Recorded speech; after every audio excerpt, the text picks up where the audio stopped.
Ce programme est financé par les amis et partenaires du ministère de Joyce Meyer.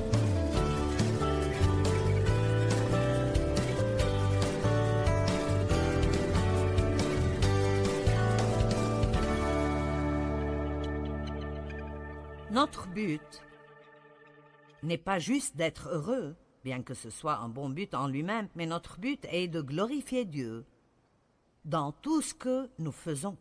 Et personnellement, je crois que les chrétiens malheureux ne glorifient pas Dieu. Ils ne sont pas une bonne publicité pour le salut.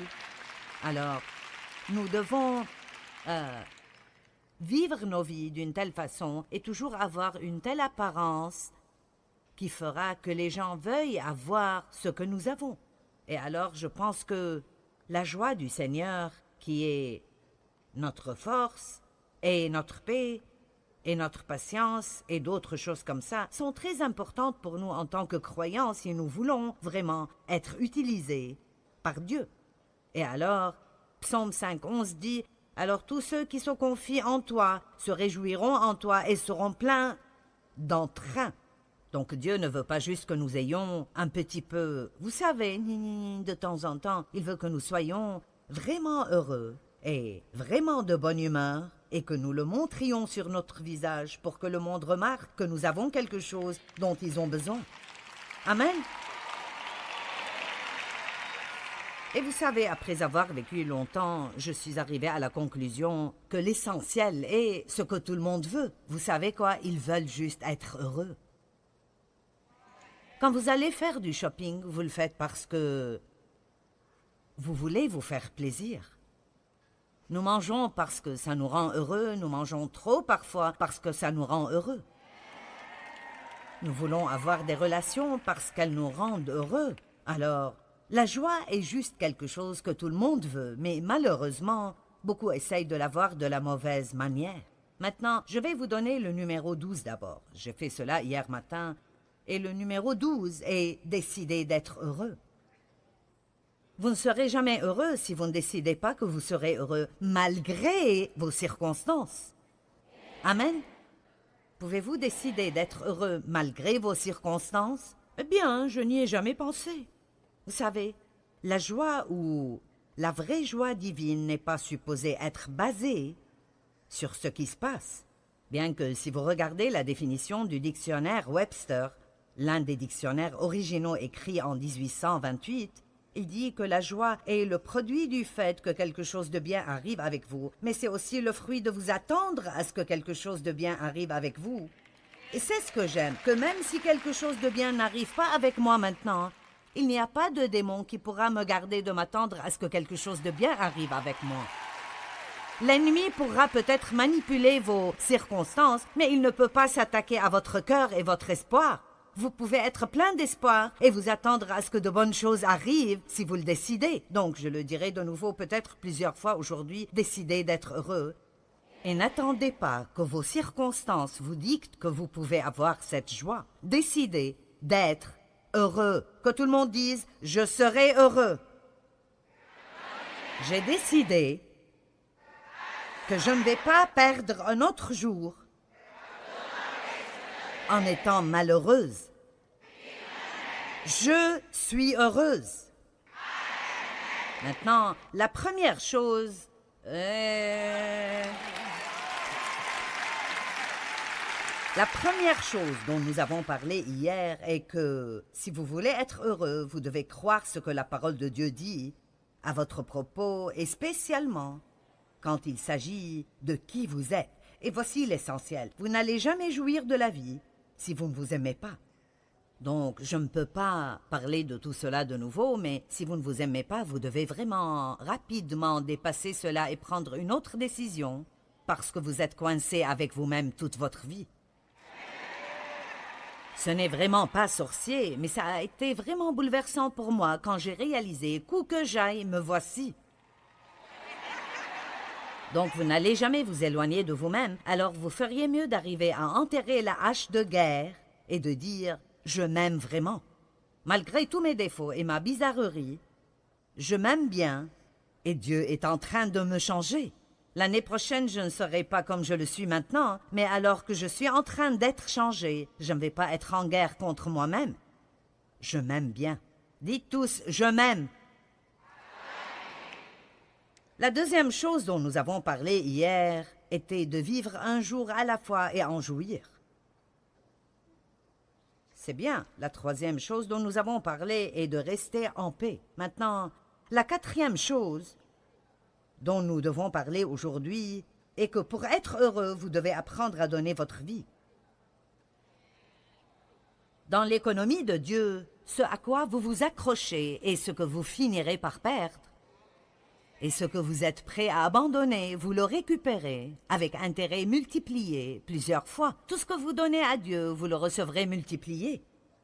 N'est-ce pas intéressant? Tout ce que vous donnez à Dieu, vous le récupérez multiplié. Donc si vous vous donnez vous-même, vous dites « Seigneur, me voici, utilise-moi comme tu veux m'utiliser. Utilise-moi dans ton royaume et pour aider les gens et pour bénir les gens. » Et ne priez pas cela une fois, priez pour cela chaque jour. Chaque jour, je demande à Dieu, montre-moi ce que je peux faire pour toi aujourd'hui. Et montre-moi ce que je peux faire pour être une bénédiction pour d'autres personnes. Montre-moi ce que je peux donner. Montre-moi qui je peux encourager. Vous voyez, j'ai vécu une longue période où j'étais le centre de mon univers. Et je peux vous dire que ça ne vous rendra jamais heureux. Les gens égoïstes ne sont pas des personnes heureuses. Amen. Et c'est un tweet. Est-ce le bon mot? Nous tweetons des choses comme ça. Oui, c'est cela, nous tweetons cela. Je me trompe toujours dans cela. Vous ne pouvez pas être heureux et égoïste en même temps et votre vie est à vous et vous en faites ce que vous voulez. Vous pouvez passer votre vie entière avec seulement vous au centre de votre univers et en croyant que vous devez être le centre de la vie de tout le reste du monde. Mais vous serez juste misérable.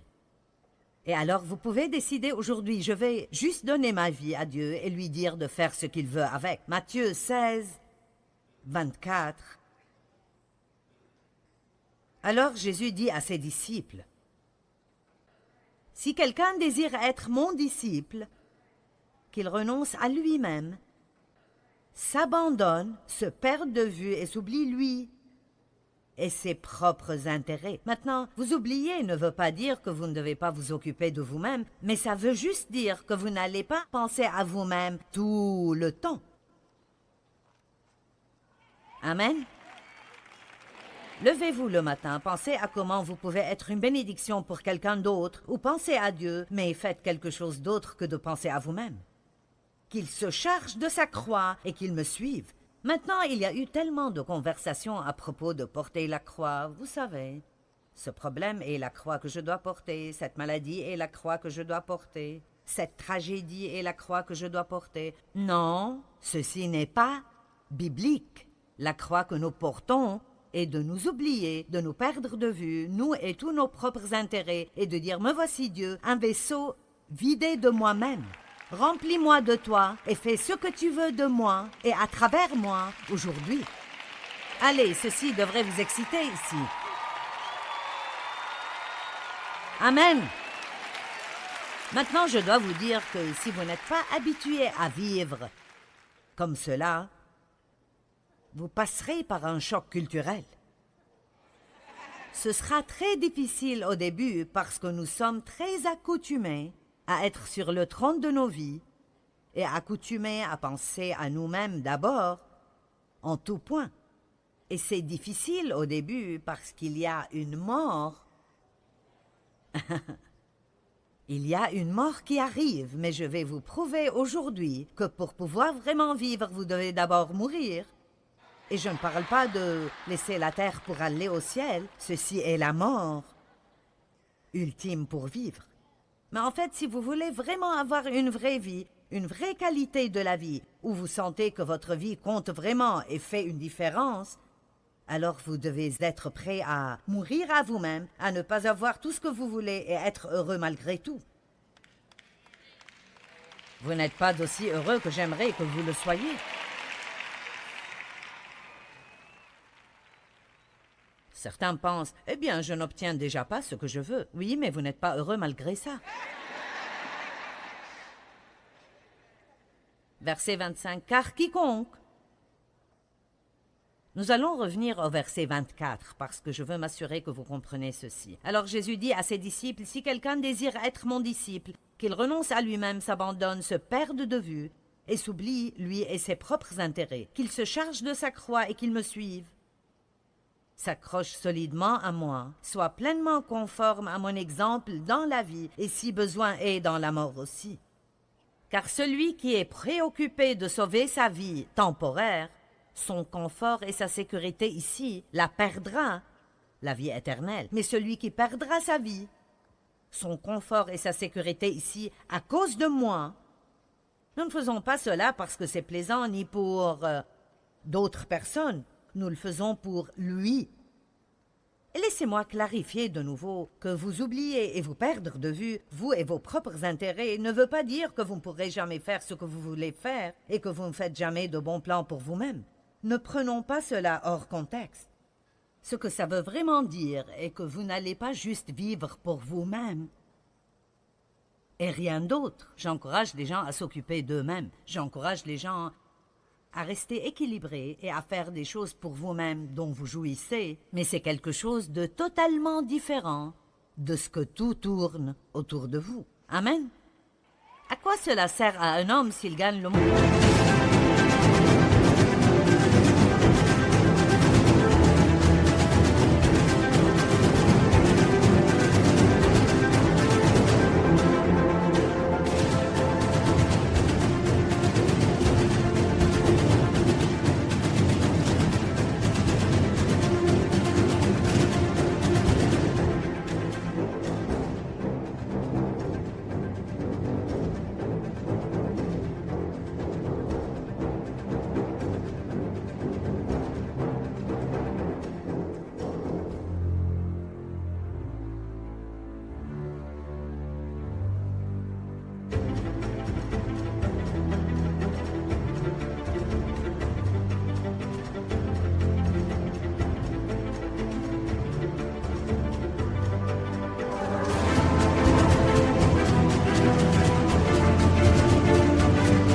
Entier et perd sa vie bénie dans le royaume de Dieu. Ou qu'est-ce qu'un homme pourrait donner en échange d'une vie bénie dans le royaume de Dieu? Donc je crois que nous devons apprendre à vivre et à donner. À vivre et à donner. Je me réveille chaque jour. Tout ne se rapporte pas à ce qui viendra à moi. Tout se rapporte à comment Dieu travaille à travers moi. Pour être honnête, je n'ai même pas quoi que ce soit qui ait de la valeur si je ne reçois pas d'abord de Dieu tout ce que je peux possiblement recevoir et si je ne le laisse pas couler à travers moi. Amen.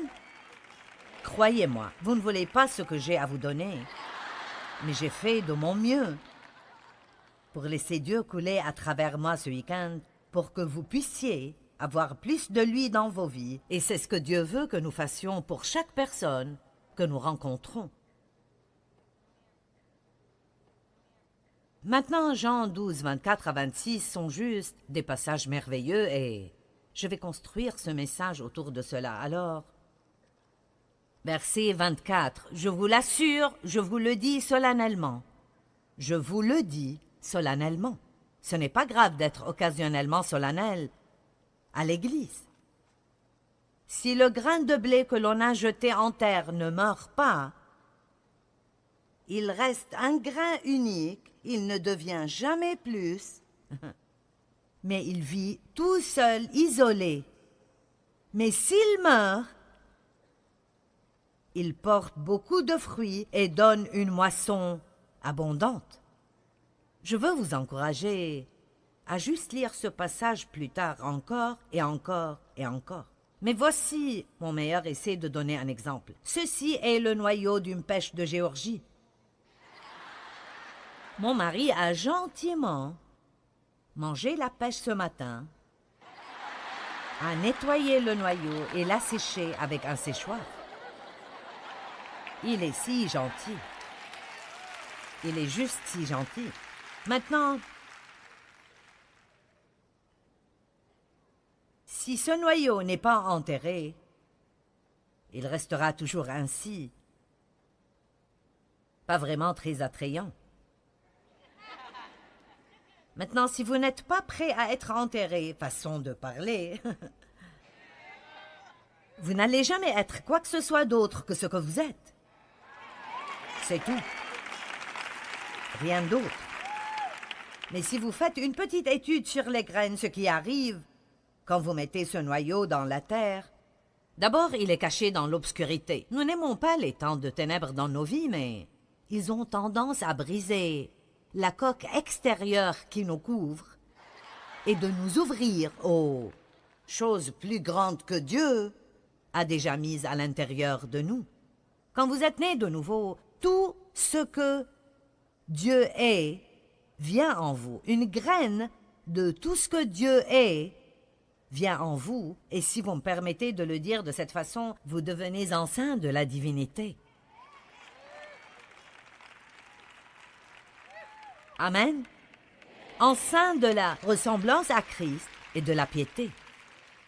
Quand un homme et une femme qui sont mariés se rapprochent dans l'amour et la pureté, et sa graine est plantée dans ses entrailles, elle tombe enceinte.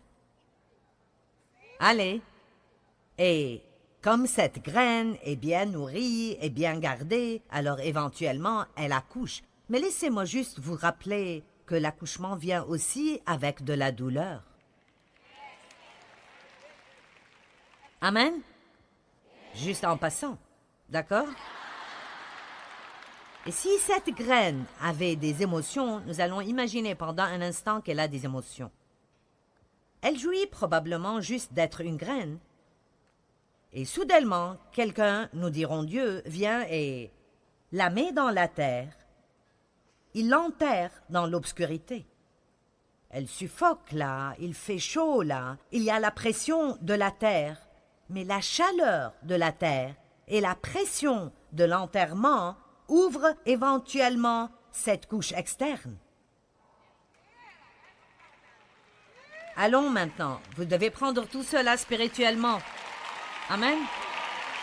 Donc, me voici, en bonne chrétienne, j'ai toutes ces bonnes choses en moi, mais si Dieu ne fait pas son travail en moi, elles resteront enterrées en moi et personne ne verra jamais Christ à travers moi parce que je vais à l'église et je rentre, je vais à l'église et je rentre et rien ne change jamais dans ma vie. Donc, comme elles restent dans la terre, ce qui arrive est qu'elles s'ouvrent et puis toutes ces petites racines commencent à descendre et s'accrocher à la terre. Parfois, nous ne comprenons pas pourquoi un tas de grandes choses n'arrivent pas avec nous si nous sommes enfants de Dieu. Eh bien, vous allez devoir prendre du temps pour juste vous enraciner solidement. Amen. Enraciner solidement dans l'amour de Dieu. Enraciner solidement en Christ. Enraciner solidement dans la parole de Dieu.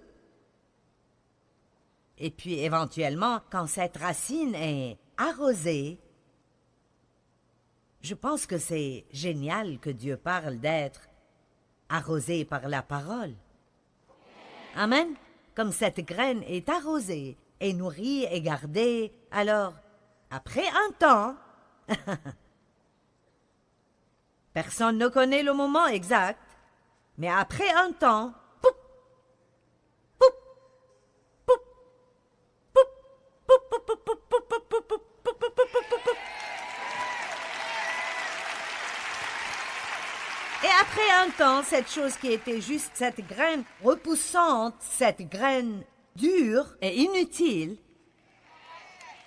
devient un merveilleux péché de Géorgie. Et maintenant, ce fruit peut être cueilli et envoyé partout dans le monde. Allez, est-ce que quelqu'un m'écoute aujourd'hui? Et envoyé partout dans le monde pour que les gens se nourrissent et en jouissent. Allez, donnez donc gloire à Dieu.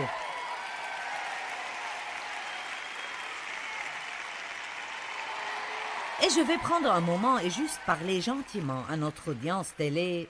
Vous savez, ces gens qui sont ici, Ils ont un certain niveau d'engagement où ils ne viendraient pas ici un samedi matin. Et je ne sais pas combien vous savez à propos des choses de Dieu ou de la parole de Dieu, ou combien vous comprenez même ce que je dis maintenant. Mais je veux juste clarifier de nouveau, si votre vie est centrée sur vous, et c'est tout ce à quoi vous pensez ou qui vous occupe, de recevoir ce que vous voulez et que tout le monde d'autre vous serve pour vous donner ce que vous voulez, vous n'allez jamais être vraiment heureux. Et écoutez, vous pouvez même obtenir ce que vous pensez vouloir, et puis vous allez découvrir que même ceci ne vous a pas rendu heureux. Parce que c'est impossible d'être heureux si vous n'êtes pas prêt à vous donner vous-même. Amen. Et je ne sais même pas vraiment combien de chrétiens prient ce genre de prière régulièrement, mais je vous le dis, nous sommes juste vraiment pitoyables. Si tout ce que nous faisons chaque matin est de dire à Dieu les 12 choses qu'il doit faire immédiatement pour que nous restions même sauvés.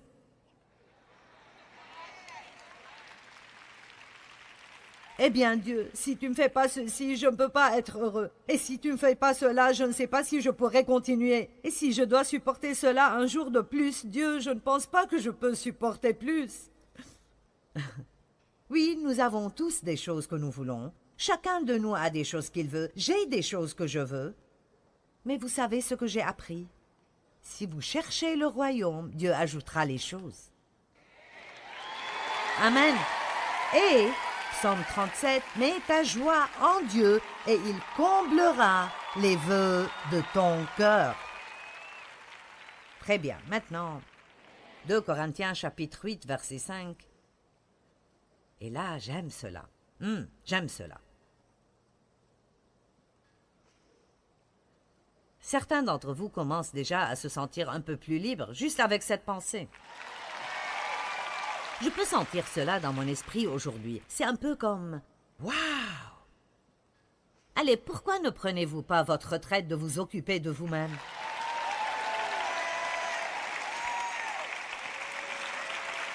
Faisons une grande fête de retraite. Quand quelqu'un dit « Pourquoi es-tu si heureux ?» dites « Je ne m'occupe plus de moi-même maintenant. Je me suis donné et ce que Dieu fait avec moi est sa propre décision. S'il me donne ce que je veux, c'est bon. Et s'il ne le fait pas, c'est probablement même mieux. 2 Corinthiens chapitre 8, verset 5. Maintenant, il parle en fait d'une offrande financière ici, mais j'aime ce que ceci dit. Non seulement leurs dons financiers dépassaient toutes nos espérances, ils se sont tout d'abord donnés eux-mêmes au Seigneur et ensuite à nous, en tant qu'envoyés de Dieu, conformément à la volonté de Dieu, sans s'occuper de leurs propres intérêts. Ils ont donné autant qu'ils pouvaient, ils se sont mis à notre disposition pour être dirigés par la volonté de Dieu. Ils se sont donnés au Seigneur. Paul a dit, non seulement ont-ils donné une offrande, non seulement ont-ils mis de l'argent dans le panier, mais ils se sont totalement soumis. Et alors, même quand vous donnez vos offrandes à l'Église, avant de les y mettre, pourquoi ne dites-vous pas au Seigneur, je te donne ce petit don, une toute petite partie de ce que tu m'as donné, mais Seigneur, avant de le mettre là-dedans, je veux juste clarifier de nouveau que je me donne à toi.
Mettions dans le panier d'offrande. Allez, j'aime cela. Ouh!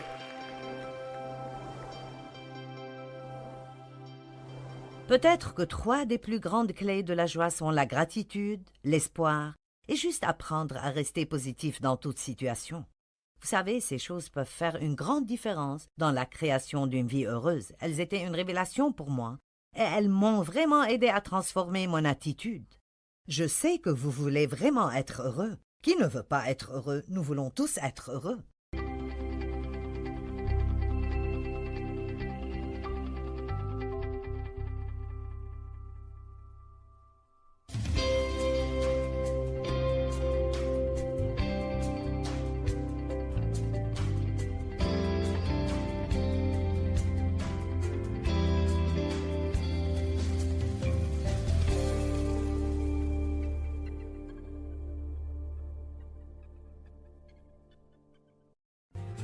Ce programme est financé par les amis et partenaires du ministère de Joyce Meyer.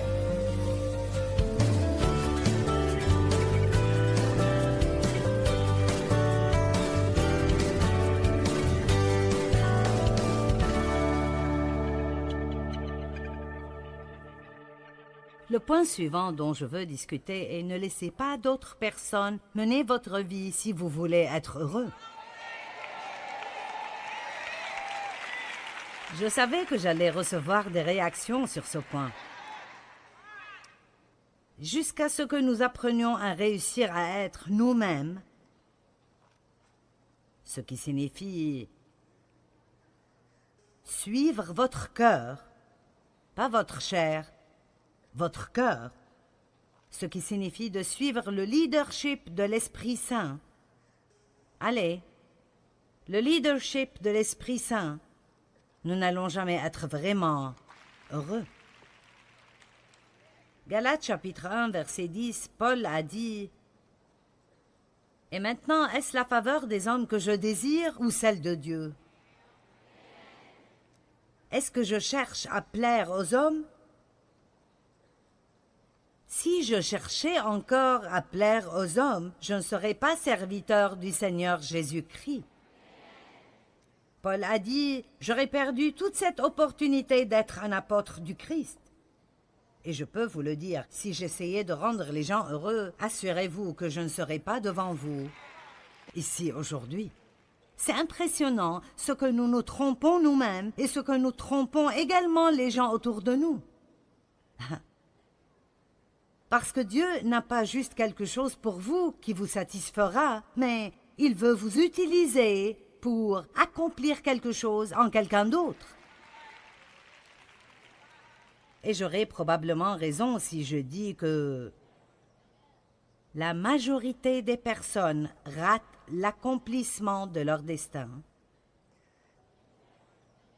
Parce que ce qui est garanti est que l'ennemi apportera contre vous la menace du rejet si vous osez suivre Dieu complètement. Amen. Regardons Daniel chapitre 3. Maintenant, si vous êtes prêts quand vous entendez le son de la corne, du chalumeau et de la cithare, tous ces autres instruments, la cornemuse et tout type de musique, vous vous prosternerez pour adorer l'image majestueuse que j'ai faite. Mais quiconque n'adorera pas sera jeté à l'instant au milieu de la fournaise de feu ardent.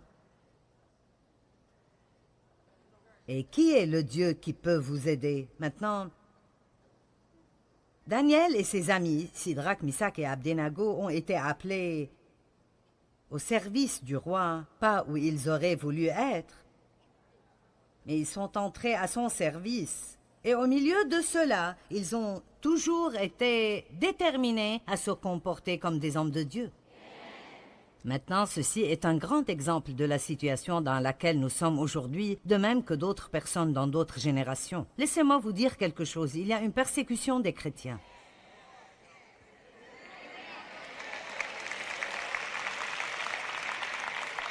Maintenant, si vous êtes un chrétien sournois, un chrétien secret du dimanche matin, alors vous pourriez éviter la persécution. Mais si vous êtes un chrétien à plein, Si vous vivez pour Dieu en tant que croyant, alors vous allez assurément avoir une sorte de persécution dans le monde. Alors Sidrac, Misak et Abdenago ont été donnés ce message. Maintenant, voici une image du roi et tout le monde se prosternera à cette image. Ils ne pouvaient pas faire cela parce qu'ils ne se prosternent que pour Dieu. Alors voici la menace. Nous avons toujours des menaces.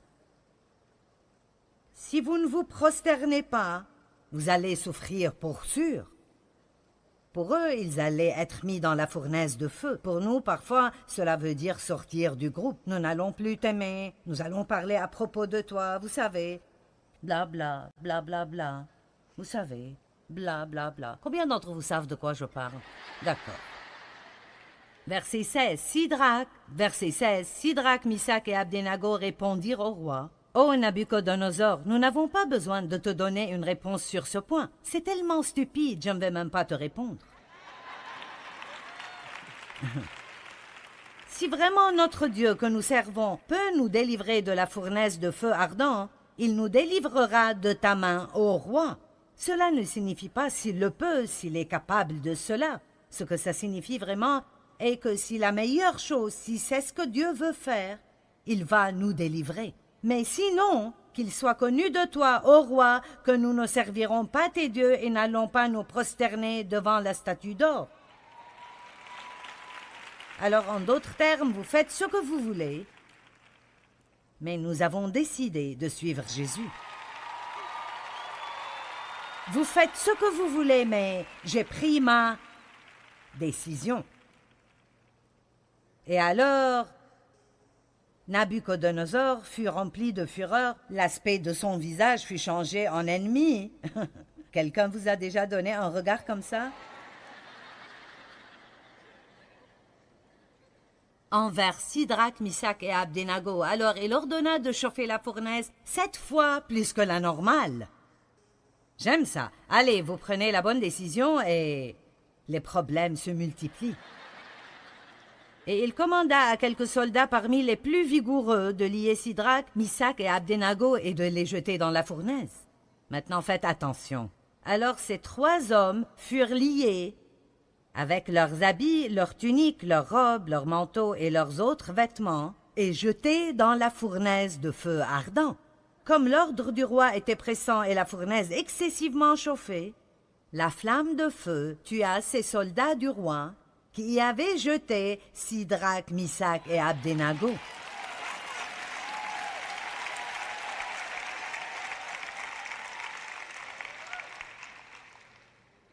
Et ces 3 hommes, Sidrac, Misak et Abdenago, tombèrent liés, que tout le monde dise liés. Ah, c'est tellement bien, j'arrive à peine à me contenir. Ils tombèrent liés au milieu de la fournaise ardente. Il semblait comme s'ils étaient en mauvaise forme.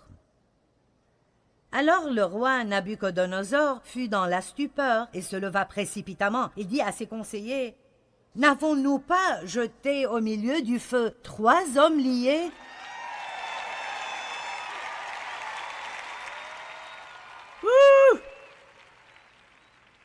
Ils répondirent « Certainement, ô roi !» Verset 25, il reprit et dit « Eh bien, moi, je vois 4 hommes. Maintenant, écoutez. Attendez, vous êtes très tôt. Je vois 4 hommes sans lien. »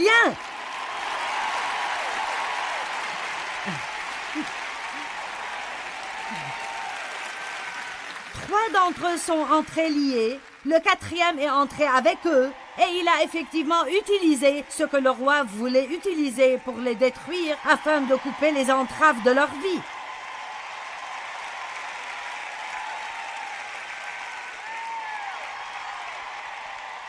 Oh mon Dieu! Ils ont marché au milieu du feu et n'ont pas été touchés.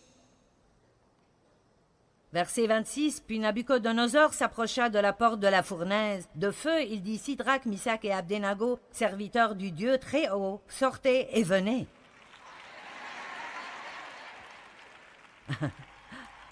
Oh, quel message! Vous avez quelque chose de différent. Vous devez venir et nous raconter ce que c'est.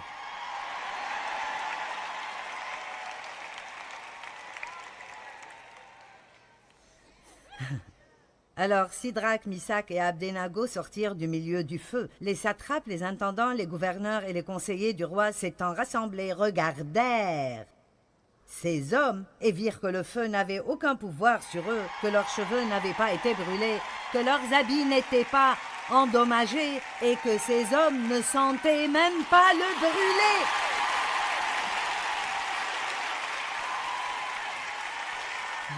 Ils n'avaient même pas l'odeur du feu. Amen! Alléluia!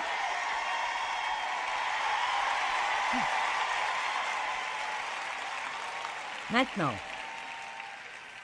numéro 6. Merci. Si nous voulons être heureux, nous devrons vraiment comprendre la grâce de Dieu. Et juste pour la rendre aussi simple que possible, vu le temps que j'ai, la grâce n'est non seulement la faveur imméritée. Cela signifie qu'au lieu de passer ma vie à essayer d'enfoncer des portes que je veux traverser, je peux avoir confiance en la faveur de Dieu de m'ouvrir les bonnes portes au bon moment. La grâce est ce qui nous change.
La puissance de Dieu.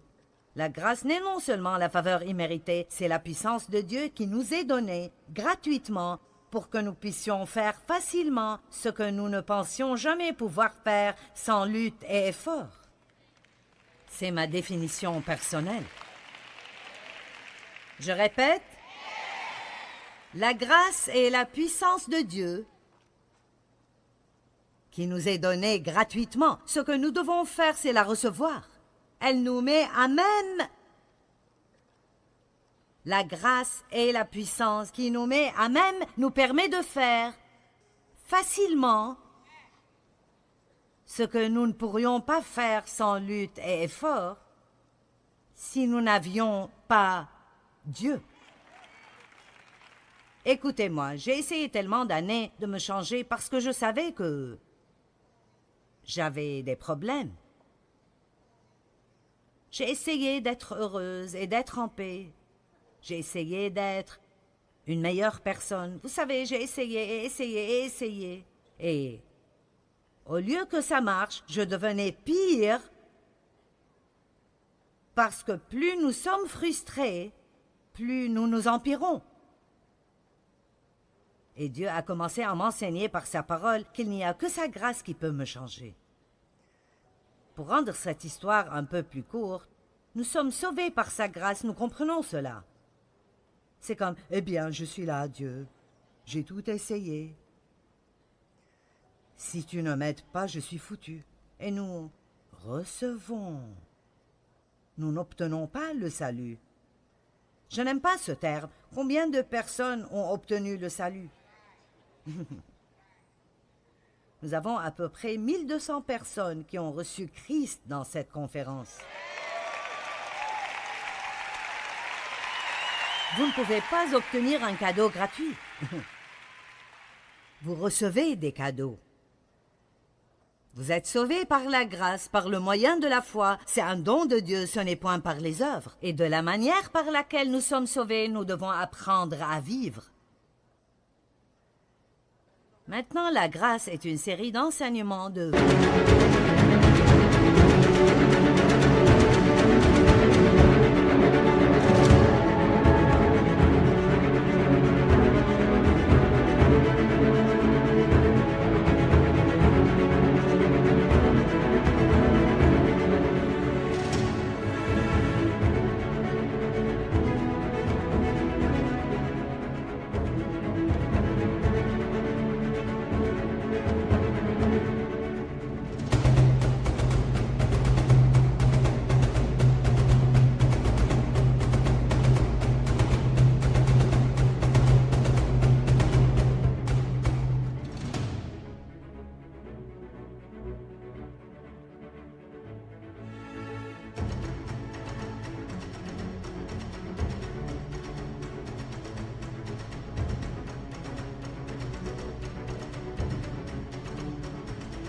20 parties. Et j'ai juste 3 minutes pour cette section. Alors laissez-moi vous dire que, à n'importe quel moment où vous vous sentez frustré, c'est parce que vous essayez de faire quelque chose que Dieu seul peut faire. Quand vous vous sentez frustré, c'est parce que vous essayez de faire quelque chose que Dieu seul peut faire et vous devez vous arrêter et dire « Je suis passé aux œuvres de la chair et je dépense une énergie à essayer de faire le travail de Dieu. Je vais arrêter ici, Dieu. Aide-moi. J'ai besoin que tu m'ouvres les portes. Sans toi, je ne peux rien. » Et puis nous devons comprendre que Dieu ne fait pas tout en suivant notre temps ou nos façons. Et après avoir prié, nous faisons confiance à Dieu et on voit ses œuvres. J'ai finalement arrêté d'essayer de me changer. Et puis voilà, j'ai été changée. Vous dites, maintenant arrête. Qu'est-ce que tu veux dire, tu n'essayes pas de te changer? Bien, tu ne peux pas ne pas essayer. Si, je peux. Si, je peux. Je prie chaque matin, « Seigneur, mets une garde à ma bouche, veille sur la porte de mes lèvres. Aide-moi, Seigneur, à ne pas me fourrer dans un pétrin, et si tu ne m'aides pas, j'aurai des ennuis. » Maintenant, attendez. Et c'est comme ça que ça marche. Je prie, et puis le Saint-Esprit me rappelle. Je commence ma journée, et je suis occupée. Et c'est comme ça que le Saint-Esprit est avec nous tout le temps et qu'il travaille dans notre vie. Dave dit quelque chose et ça ne me plaît pas. Je réponds et puis il répond et puis j'ai ce petit...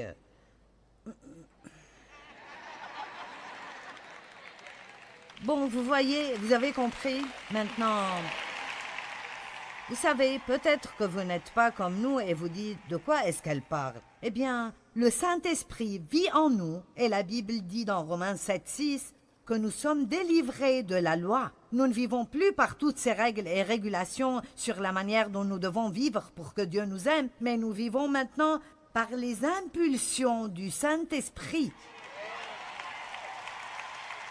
La vérité est que si je fais 100 erreurs avec ma bouche aujourd'hui, Dieu va toujours m'aimer, je vais toujours aller au ciel, mais je veux faire ce qui est bon parce que je l'aime. Alors au lieu de dire « Bon, je ne vais juste rien dire aujourd'hui pour ne pas avoir des problèmes. » Parce que tout ce que nous savons faire est d'être extrémistes. Je ne vais rien dire du tout pour ne pas avoir des ennuis. Et cela ne marche pas. On le sait tous.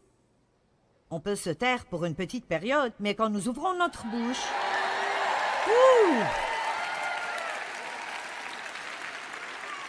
Mais c'est ce que vous faites, au lieu de dire « Oh, je ne peux pas faire cela aujourd'hui, et je ne peux pas faire cela, et je ne peux pas faire cela. » Vous dites « Dieu, je veux être la personne que tu veux que je sois. Saint-Esprit, je te demande de me rappeler si je vais avoir des ennuis. » Puis ma part est, et nous avons une part, vous avez une part. Mais ce n'est pas un effort charnel, c'est un effort spirituel. Mais c'est juste de dire que je veux coopérer avec Dieu. Bon Seigneur, tu me dis de fermer ma bouche, et si je ne le fais pas, je vais commencer une dispute, alors je peux juste me taire.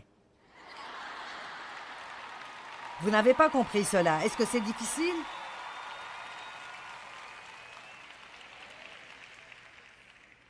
Combien d'entre vous comprennent ce que je dis? Maintenant, 2 choses dont je veux vous parler.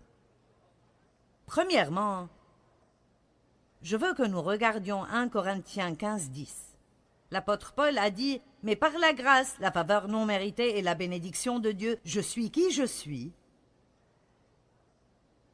Et sa grâce offerte à moi n'était pas pour rien vaine, sans fruit et sans effet. En effet, j'ai travaillé plus que tout le reste, mais ce n'était pas vraiment moi, c'était la grâce de Dieu en moi qui a fait le travail. Maintenant, Ceci peut initialement paraître un peu déroutant, mais Paul dit, regardez, je suis qui je suis par la grâce de Dieu. Maintenant, quand Dieu m'a offert sa grâce, je ne l'ai pas prise en vain.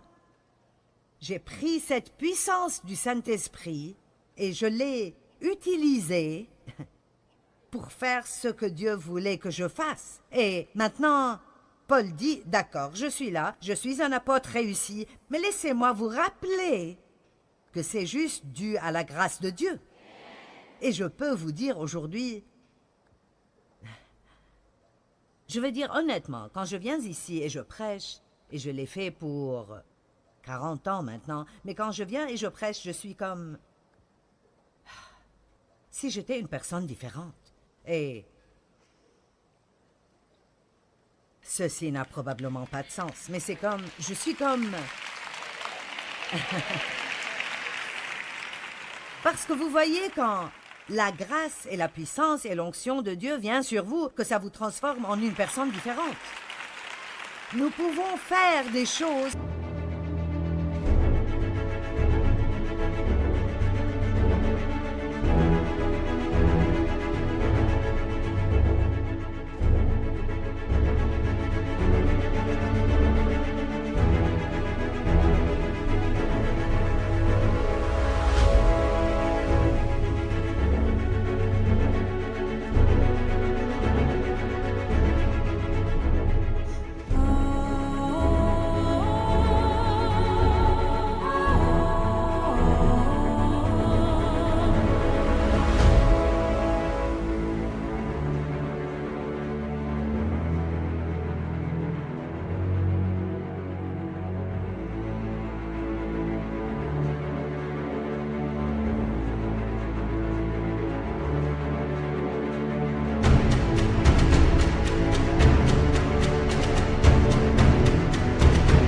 par la grâce de Dieu, que nous ne pouvons pas faire autrement. Mais laissez-moi aussi vous dire que quand je viens ici, je ne me dépends pas de moi-même. Maintenant, j'ai étudié, j'ai travaillé. Mais même avec ça, j'ai besoin de la grâce de Dieu pour pouvoir continuer. Ceci peut être votre première conférence, ce n'est pas mon premier rodéo. Amen. Et vouloir continuer à le faire pour rester fraîche, pour avoir encore un nouveau message, pour rester dans un hôtel, une fois de plus, j'ai besoin de la grâce et encore la grâce. Donc, vous devez dépendre de Dieu tout le long du chemin. Vous pouvez arrêter de vous plaindre de vos travaux si vous dépendez de la grâce de Dieu chaque jour quand vous y allez.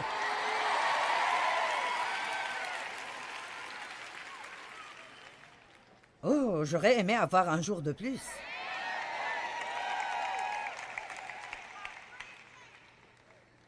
Et dans 2 Corinthiens 12, 7 à 9, je ne vais pas prendre le temps de le lire, mais laissez-moi vous dire. Si vous êtes dans une situation difficile, vous avez un enfant difficile à élever, vous êtes dans une relation difficile, vous êtes dans une relation avec une personne qui est vraiment difficile à supporter. Y a-t-il quelqu'un? Vous êtes dans une position où vous devez prendre soin de vos parents âgés, et quoi que vous fassiez, ils ne seront pas contents.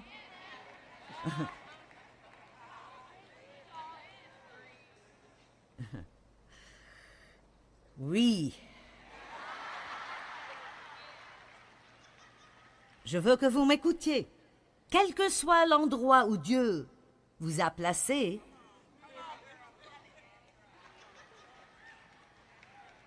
il vous donnera la grâce. Attendez, d'être là-bas et d'être heureux alors que vous y êtes.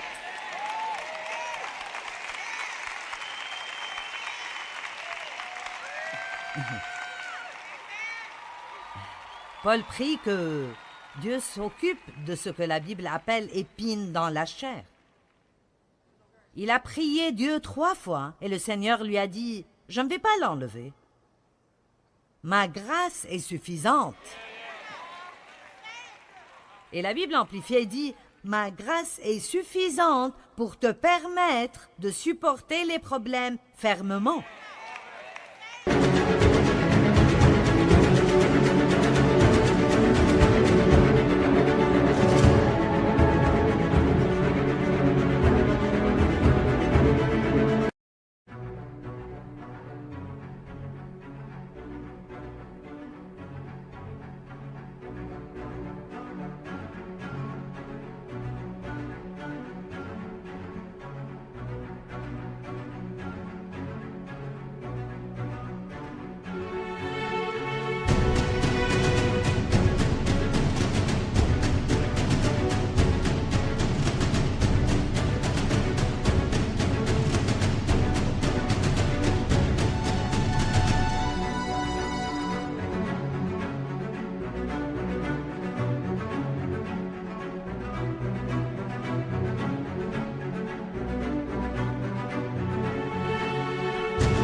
En d'autres termes, ma grâce te permet d'être dans cette situation et d'avoir un sourire sur le visage et me servir et le faire avec une bonne attitude.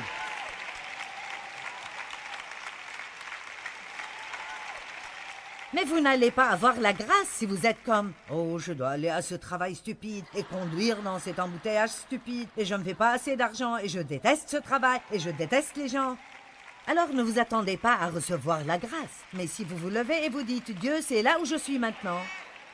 Et je veux avoir confiance en toi que quand tu termines avec moi ici, tu vas me mettre ailleurs. Mais entre-temps, je vais y aller par ta grâce avec un sourire sur le visage. Et je vais te représenter et je vais te glorifier. » Amen. C'est ce que la grâce veut dire. La grâce ne veut pas dire de pardonner ma stupidité. Elle le fait aussi. Mais la grâce me donne le pouvoir. Et je dois partager encore un point. Numéro 7.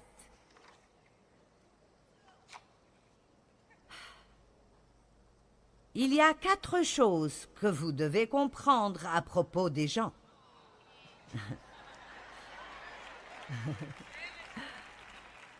Numéro 1, on a besoin d'eux. Nous ne pouvons pas continuer sans eux.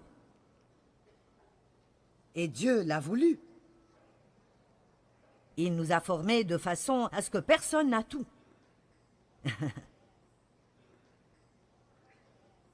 Ils ne sont pas faciles à s'entendre avec. Ceci est la deuxième chose.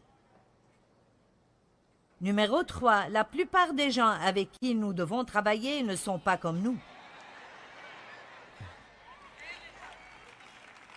Et on les regarde et on pense, quel est ton problème? Comment tu peux être comme ça? Pourquoi tu as fait cela? Et avec les gens, vous ne devez pas être hypersensible et facilement blessé. Mais nous devons être extrêmement généreux à pardonner. Amen. Je sais maintenant que vous voulez le reste des points, pas vrai? Je vais juste vous les lire rapidement. Apprenez le pouvoir de la prière. Au lieu d'essayer de faire tout vous-même, priez à leur propos. Soyez positifs et remplis d'espoir. Soyez reconnaissants Soyez obéissants et décidez d'être heureux. Amen.